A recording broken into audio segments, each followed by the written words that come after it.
সবাই আশা করি ভালো আছো এবং সুস্থ আছো। তো তোমাদের জন্য আরও একটি ভিডিও নিয়ে হাজির হয়ে গেলাম। তো আজকের যে বিষয়টি নোটিশ আরেকটি এসে পড়েছে, তো অবশ্যই ইডো আপডেট নিউজ চ্যানেলটি তোমরা সাবস্ক্রাইব করে পাশে থাকবা। তো আজকের নিউজটি আমরা দেখি যে 7 দিন বন্ধ ঘোষণা প্রাথমিক বিদ্যালয়।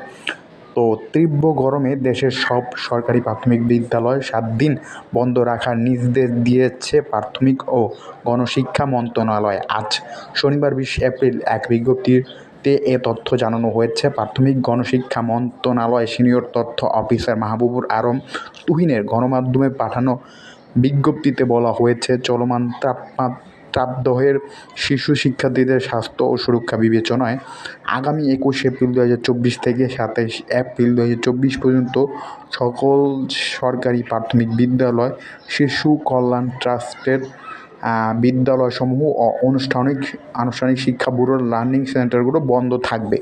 সকালে প্রাথমিক ও গণশিক্ষা মন্ত্রণালয়ের অন্য একটি বিজ্ঞপ্তিতে তীব্র গরমে দেশের সব সরকারি প্রাথমিক বিদ্যালয় অ্যাসেম্বলি বন্ধ রাখার নির্দেশ দেওয়া হয়েছে।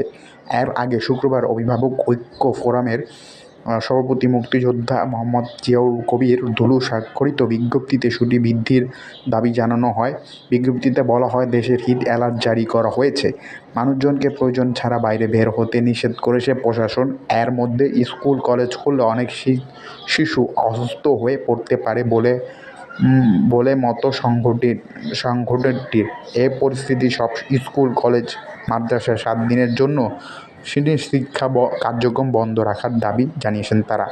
এদিকে তীব্র তাপমাত্রার মধ্যে প্রতিবেশী দেশ ভারতের পশ্চিমবঙ্গে স্কুল গরমের ছুটির ঘোষণা করা হয়েছে। আগামী সোমবার 22 এপ্রিল থেকে ছুটি ঘোষণা করেছে শিক্ষা দপ্তর। এর আগে 6 মে থেকে গরমের ছুটি দেওয়ার কথা ছিল, তবে সেই ছুটি 2 সপ্তাহে এগিয়ে আনা হলো। তো এই ছিল তোমাদের নিউজ। তো 7 দিন বন্ধ ঘোষণা প্রাথমিক বিদ্যালয়, যেটা দ্য ডেইলি ক্যাম্পাস নিউজে এই আপডেট করে ছাড়ছে আর কি। তো তোমরা অবশ্যই এরকম আরও নতুন নতুন নিউজ পেতে হলে এই ইডো আপডেট নিউজ চ্যানেলটি সাবস্ক্রাইব করে পাশে থাকবে। তো আর নতুন নতুন ভিডিও পাবো। তোমাদের সবাইকে ধন্যবাদ। আসসালামু আলাইকুম।